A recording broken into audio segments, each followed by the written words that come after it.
Hi there and welcome to the channel of A Disappointed Man with me, Jason Kennedy, the Disappointed Man, and now the almost hairless man. But we're not here to talk about my hair today, we're here to talk about my bookshelves. Because having passed 100 subscribers, I felt the moment was right to begin the seemingly mandatory booktuber's guide to their personal library. And this will be part one of what I imagine maybe could be as many as 5 parts. It depends how we go. We could actually go quite slowly. So let's get started. Now, on the subject of how to arrange one's personal library, I do see there are some people like things by publisher, some people like things by color, some people like even by size. Okay, so there are those methods available. For me, it's simpler, really. It's by chronology and genre. And many genres have a peak period, like the Gothic, for example. So they can fit very neatly within the chronology. So it works quite well. Then the question comes of, when does your chronology begin? Now, I'm not one of these English literature undergraduate students. I never went through that experience, so I don't have any Epic of Gilgamesh or the Bhagavad Gita here, or even Beowulf or the Anglo-Saxon Chronicle. I'm not greatly interested, it has to be said, in classical civilization either, although I do have just like a few here, like a dictionary of classical mythology, so you can cheat when you're reading poetry. Sophocles, the Oedipus cycle, and I have the Iliad and the Odyssey upstairs. Okay, but that's about it, really. So you might have guessed where my chronology begins, because the answer is staring you in the face. It's Shakespeare. So we'll start up here with my Elizabethan stuff, but there are a couple of anachronistic books on the top, so I'll just deal with these. One of them is the Canterbury Tales, and this is one of the versions where it's turned into modern English, and actually I would prefer a parallel version, but I haven't got one yet, and this is really worse than useless without the original. So it was 10 pence, but it's probably 10 pence poorly spent in truth. Then the other book there was with the magnificent Blake painting there, and it is Bunyan's Pilgrim's Progress, and this is one of my 2 favourite English novels, the other one being Robinson Crusoe. Okay, so the Elizabethan stuff proper, I've got these Arden editions of the Shakespeare plays that I pick up whenever I see them. They're usually £1 each. I haven't read all of Shakespeare's plays. If I could only read one of them for the rest of my life, it would be The Tempest. That's my favourite of all of the ones I've read, and that would be very, very closely followed by King Lear. All right. Now, I do have some books about Shakespeare, and I do have an edition of his complete works. This was done by Stanley Wells and Gary Taylor, and it looks very impressive, this hardback. Okay, but actually there's no scholarly apparatus here, so it's really worse than useless. And the type is microscopic. The paper is like greaseproof paper, and again, if this hadn't been exceedingly cheap, I would not have purchased this. I do not recommend Stanley Wells and Gary Taylor's edition. Under here I've got Elizabethan London, just for some colour. I've got New Worlds, Lost Worlds, about the Renaissance world, the Armada, the Elizabethan world, and then perhaps more interesting, I have Peter Ackroyd's Shakespeare, the biography. That was a really great read. I like his books about Dickens and Blake too. I've got those here. This one was really enjoyable. This one, the Stephen Greenblatt, Will in the World, not so much. It's part of that school of criticism where you have the formula of kind of, now if Shakespeare had looked out of his window on the morning of this date, then he may have seen this carnival troupe or group of players performing perhaps this play. You know, it's like this. It's very tenuous in the way it tries to link Shakespeare to other contemporaneous materials, so I didn't really enjoy it very much. Sorry, Stephen Greenblatt. Underneath, we then break with the strict chronology, and I have a section that's not really a genre, to be fair, and it is arranged more by publisher, but you'll probably understand why when I say that it is all my Virago Press books. And if you've not got any of these, one, they're in my favourite colour, they're green, and they also chose grey artwork for the covers, so I just prize them for the artwork. There's some really nice Picasso paintings on some of these. What's this? Harriet Hume, Rebecca West. Not the most interesting of novels. It's weird, but strangely uninteresting, I would say, but very, very weird. Then we've got two by Elizabeth Taylor, not the movie star. It's the English middlebrow fiction writer. Now, the thing that distinguishes Elizabeth Taylor is how, from novel to novel, they change completely. They really are astonishing how varied they are. They're very good when they're good, and they're very bad when they're bad. The best ones are probably A View of the Harbour, and this one, Mrs. Palfrey at the Claremont, is really good. This one at Mrs. Lippincotte's, no, that wasn't very good. And this one was terrible, A Wreath of Roses. But I might do a video about her later, just because her work is so patchy. It's worth having a decent guide to which works to focus on. And then behind there, you will see that there are many more Virago ones. I think I have about 30. But here we have Muriel Spark, and then we've got Jean Rhys. And the way this works is that Zora Neale Hurston forms the bridge between the feminist writers published by Virago and my Harlem Renaissance works. So we've got Zora Neale Hurston's Moses Man of the Mountain, Dust Tracks on a Road, her autobiography, and Tell My Horse, her book about voodoo. Then we've got my latest Harlem Renaissance find, Claude Mackay, Home to Harlem, which I'm really excited about. He was actually born in Jamaica and then came to America, and I've read nothing at all by him. I was amazed to find that in Taiwan. Very exciting.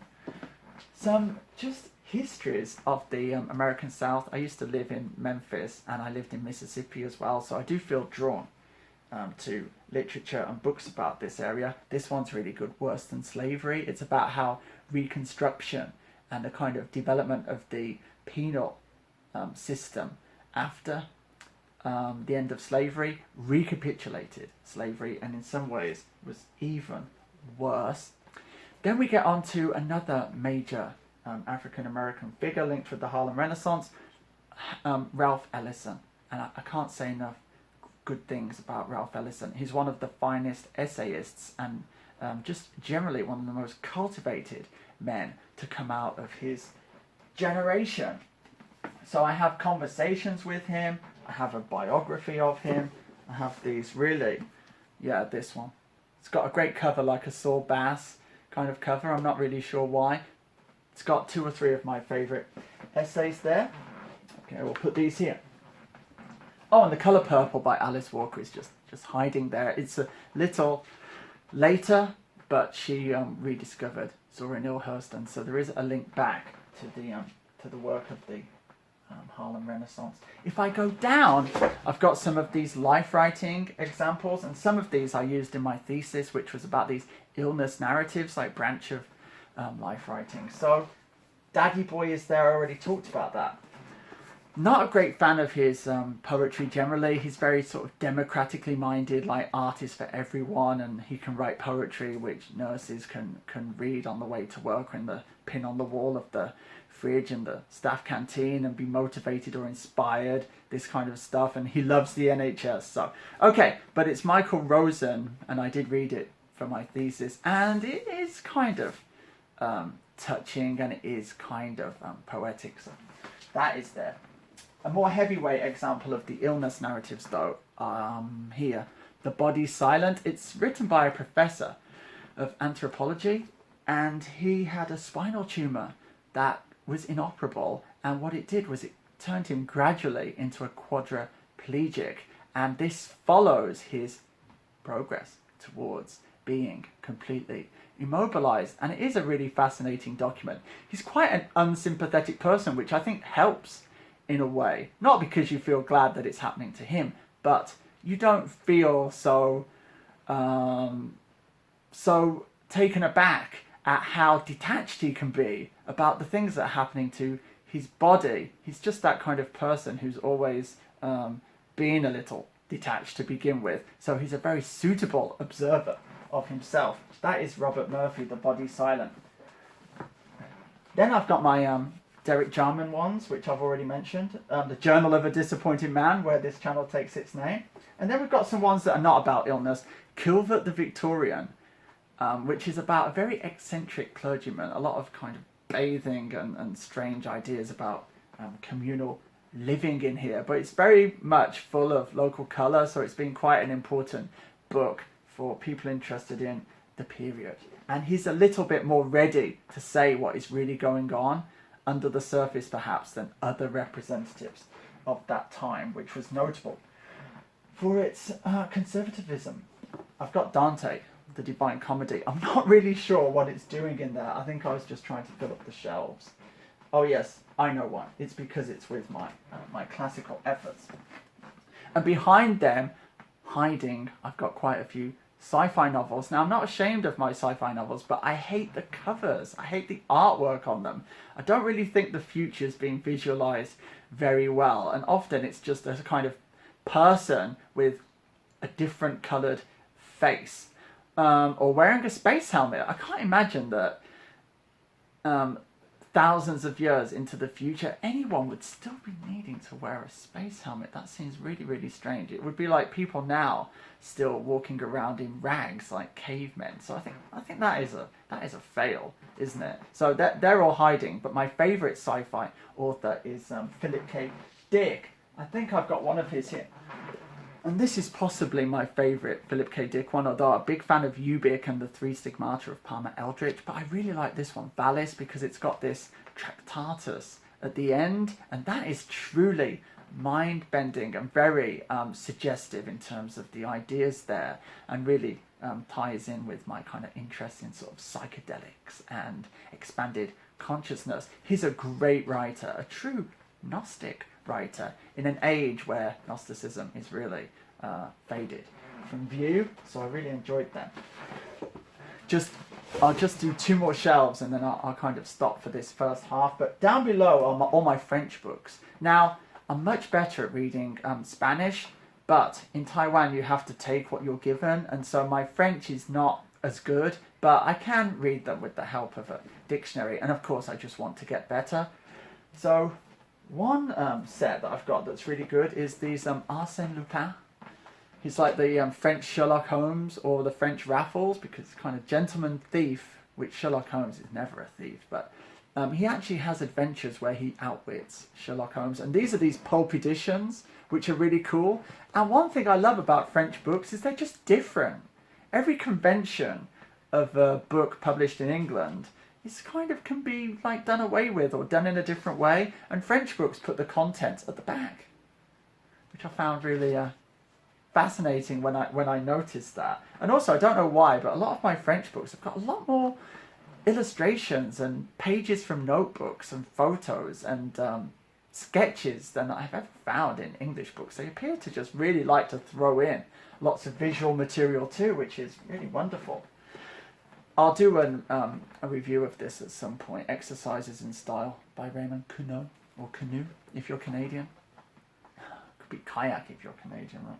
And what this does is it takes a really mundane incident that happens at a station, and a person is kind of seen in one location, then seen again in another one, and it rewrites it in 99 different ways, like a song, a limerick, a sonnet, with anagrams or in the passive voice. And it's great for reminding us that this kind of narrative mode in which we relate the things that happen to us is not the only way to express the content of our experiences. It's just this very handy container that we just throw stuff into. And so people getting into writing, like when I was at art college, will often pick up on this book because it pushes you away from just turning everything into this kind of linear narrative. It's a great book.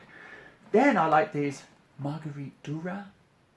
She wrote the Hiroshima Mon Amour, I think it is, and she was out here in Southeast Asia, like in the time of the Indochine, or the, what would it be? It's like Vietnam today. And so she wrote books about that. And I like her. She was an alcoholic, and there's just a particular kind of strain to what interests her as this alcoholic woman with the things that matter in her life. And there's a good book where, is it this one actually? Yes, it is, Practicalities, where she just writes just a page or two about something. Sometimes it's just like waiting for the mailman.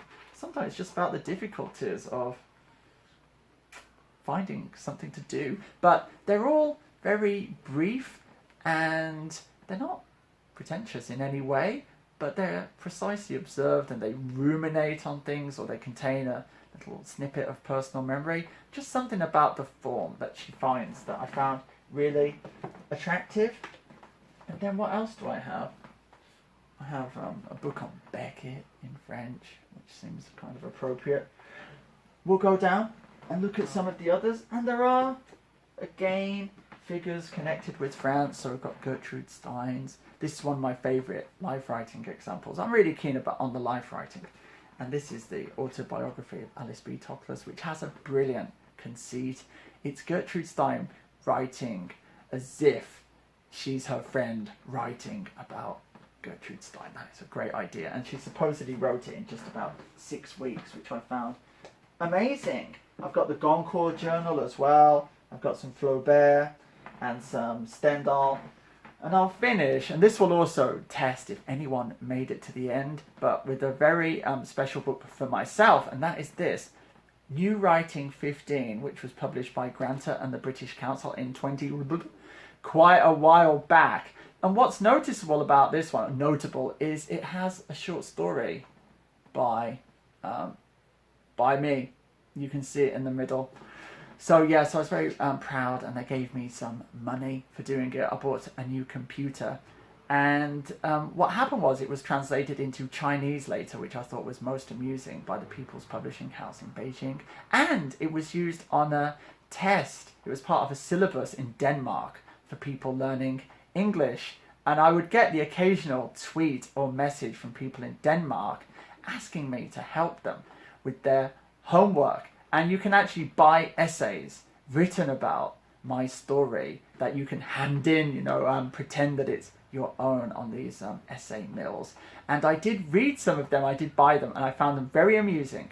The really amusing thing was people writing could not work out why someone so smart was working in such a terrible environment and being treated so badly, but not leaving. And they concluded that I was some kind of undercover reporter. And then another one said, oh, well, maybe he's suffering some kind of depression, so he's doing this as part of a self-harming project. No one really thought of the most obvious answer, which was I was doing it for the money.